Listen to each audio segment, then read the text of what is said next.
Big TV భక్తి సమాచారం WhatsApp ఛానల్లో జాయిన్ అవ్వండి. అన్ని విశేషాలు ఎప్పటికప్పుడు తెలుసుకోండి. అందరికీ నమస్కారం. Welcome to Big TV. ఎన్నో ఆధ్యాత్మిక ప్రశ్నలకు సమాధానం చెప్పడానికి ఇప్పుడు మనతో పాటు ఆధ్యాత్మిక గురువులు జ్యోతిష పండితులు శ్రీ హరికృష్ణ ఆచార్యులు గారు మనతో పాటు ఉన్నారు. వారితో మాట్లాడదాం. నమస్కారం గురుగారు. నమస్తే అమ్మ. హనుమాన్ ఆలయంలో హనుమాన్ పాదాలు ముట్టకూడదు అంటూ కూడా ఆచార్యులు అలాగే పండితులు చెప్తూ ఉంటారు. దానికి గల కారణం ఏంటండి? అంటే ఇప్పుడు మనము ఏదైనా సరే ఆంజనేయుని దేవాలయములో ఆ హనుమంతుని యొక్క పాదాలు ముట్టుకోవద్దు అని చాలామంది పండితులు అలాగే పెద్దలు ఆధ్యాత్మికవేత్తలు అందరూ కూడా చెప్తూ ఉంటారు. ఎందుకంటే మరి హనుమంతుడు ఎంతోమంది రాక్షసులను కొట్టి చంపి తన యొక్క పాదాల కింద పాదాక్రాంతము చేసిన రోజులు చాలా ఉన్నాయి. అలాంటి భూత ప్రేతాలను కూడా తన అధీనంలోని పాదాల కింద పెట్టుకున్నటువంటి ఆ హనుమంతునికి మరి వెళ్ళిన భక్తులు తమ కోరికలను నెరవేర్చుకోవడానికి మరి పాదాలను ముట్టుకుంటే అలాంటిది ఏదైనా భూత ప్రేతాల నుండి కూడా చెడు ప్రభావం జరగకుండా ఉండడం కోసము మరియు ఆ శనేశ్వరుడు కూడా ఆ యొక్క హనుమంతుని పాదాల వద్ద దాసిగా, అంటే మనము పూర్వము చూసుకున్నట్లయితే ఆ హనుమంతునికి శనీశ్వరునికి జరిగినటువంటి పోరులో శనీశ్వరుడు ఆ హనుమంతునికి లొంగిపోయి తన పాదాల వద్ద దాసిగా, అలాగే నీకు సంబంధించినటువంటి ఎవరి భక్తులను కూడా నేను నా యొక్క శని బాధలతో పీడించను అని చెప్పి ఆ హనుమంతునికి వాగ్దానం చేస్తాడు. కాబట్టి హనుమంతుని పాదాల వద్ద శనీశ్వరుడు కానీ భూత ప్రేతాలు కానీ ఉంటాయి. కాబట్టి మరి పండితులు ఆధ్యాత్మికవేత్తలు అలాంటివి హనుమంతుని మనం భక్తి శ్రద్ధలతో మొక్కిన తరువాత పాదాలను ముట్టుకోవడం అనేటువంటిది నిషేధంగా పెట్టినారు. గురుగారు, అసలు ఆలయంలోకి లోపలికి కానీ లేకపోతే గర్భగుడి వరకు కూడా ఆడవాళ్ళని అసలు వెళ్ళనివ్వరు. దానికి గల కారణం ఏంటంటారు? మరి హనుమాన్ దేవాలయంలో మరి గర్భగుడిలోనికి ఆడవాళ్ళను అంటే మగవాళ్ళను కూడా చాలా వరకు రానివ్వరు. ఎందుకంటే హనుమంతుడు నిత్య బ్రహ్మచారి కాబట్టి మరి మహిళలు అందులో పుణ్యమూర్తులు ఎంతోమంది కూడా ఉంటారు. కాబట్టి ఆ బ్రహ్మచర్యానికి ప్రతీకగా ఎవరు కూడా మహిళలు ఆ హనుమంతునికి అభిషేకాలు కానీ ఆకుపూజలు కానీ సింధూర పూజలు కానీ చేయడం అనేటువంటిది నిషేధంగా భావించారు. కాబట్టి వారికి సంబంధించినటువంటి ఎవరైనా మగవారు హనుమంతునికి పూజలు చేయడం వలన ఆ హనుమంతుని యొక్క అనుగ్రహము ఉంటుంది అని చెప్పేసి మనకు పండితులు పెద్దలు ఇలాంటి యొక్క పద్ధతులను సమకూర్చారు. కాబట్టి మరి హనుమంతునికి సంబంధించినటువంటి ఏ విషయాలైనా కూడా మనము ఎంతో భక్తి శ్రద్ధలతో మనకు తెలిసినా కానీ తెలియకున్నా కానీ పండితులను సంప్రదించి తద్వారా మనకు వారు చెప్పిన విషయాలను క్షుణ్ణంగా పరిశీలించుకొని మనము ఆలయంలో పూజాది కార్యక్రమాలు చేసుకోవడం అనేటువంటిది అవసరం.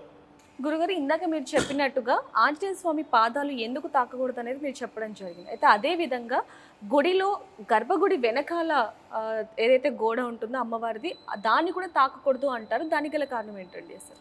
అంటే మన వాస్తు శాస్త్రము రీత్యా దేవాలయానికి కొన్ని నియమ నిబంధనలు అనేటువంటివి ఉంటాయి. తద్వారా గుడికి వెళ్ళిన ప్రతి ఒక్క భక్తులు దేవాలయంలో స్వామివారిని దర్శించుకొని వెనకాల మొక్కడం జరుగుతూ ఉంటుంది.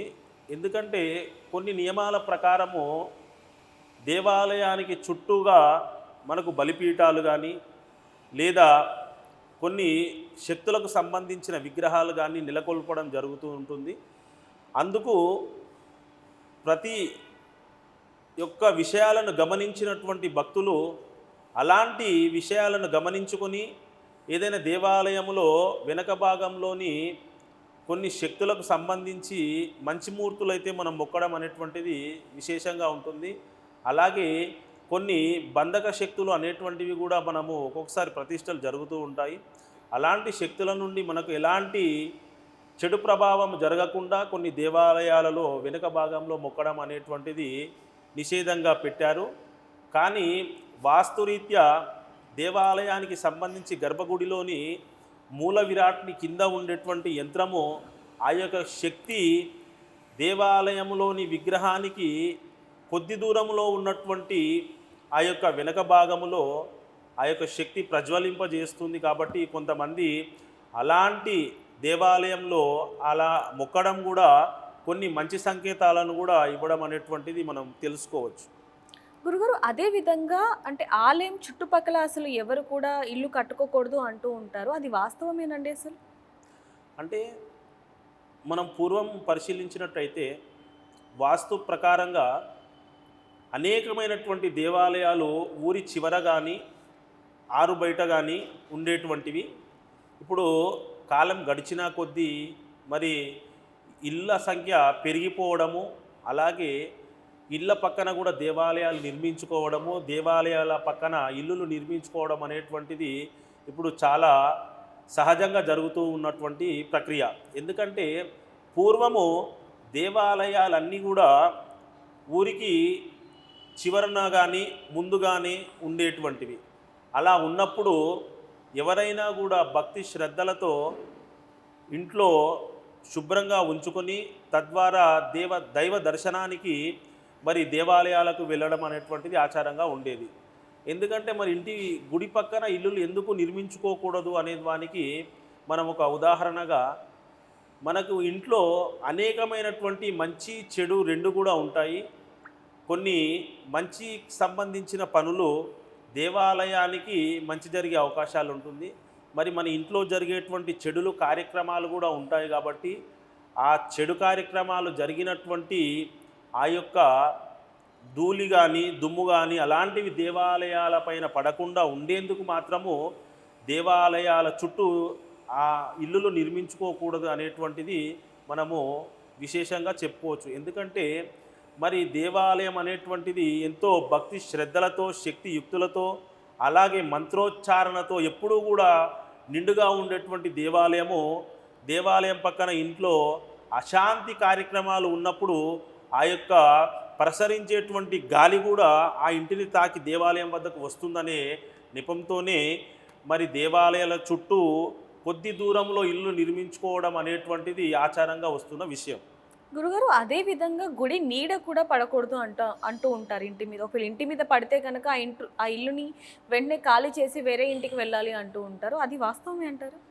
అంటే ఇప్పుడు మనం చెప్పుకునేటువంటిది ఏదైనా కూడా వాస్తుకు సంబంధించినటువంటి ఈ యొక్క విషయాలను మనం క్షుణ్ణంగా పరిశీలించుకోవాలంటే, పూర్వము ఎత్తైన కట్టడాలను నిర్మించినటువంటి దేవాలయాలు మరి ధ్వజస్తంభాలు ఏదైతే దానికి పక్కన సంబంధించినటువంటి ఇంటిపైన నీడ పడకూడదు అనేటువంటి ఉద్దేశంతో పెద్దలు పెట్టిన నిర్ణయాలను మనము ఏకీభవించాలి. ఎందుకంటే అంత ఎత్తైన కట్టడాలు కొన్ని సంవత్సరాలకు అది జీర్ణావస్థలకు వచ్చినప్పుడు ఆ యొక్క గోపురాలు కానీ ధ్వజస్తంభాలు కానీ అవి చెలించి విరిగిపోయి ఇంటిపైన పడేటువంటి అవకాశాలు ఉన్నందున మరి దేవాలయాలకు దూరంగా ఇల్లులు నిర్మించుకోవడము అని మనం చెప్తే ఎవరు కూడా వినరు. కాబట్టి ఆ యొక్క నీడలు ఇంటిపైన పడితే మంచిది కాదు అని పెద్దలు ఈ విషయాన్ని ప్రస్తావించారు.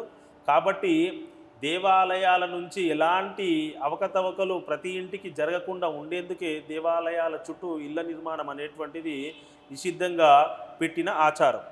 గురుగారు ఎన్నో ఆధ్యాత్మిక ప్రశ్నలకి చాలా చక్కగా మా వాళ్ళందరికీ కూడా సమాధానం ఇచ్చారు. ధన్యవాదాలండి. ధన్యవాదాలు. నమస్కారం. For more videos like this, subscribe Big TV channel.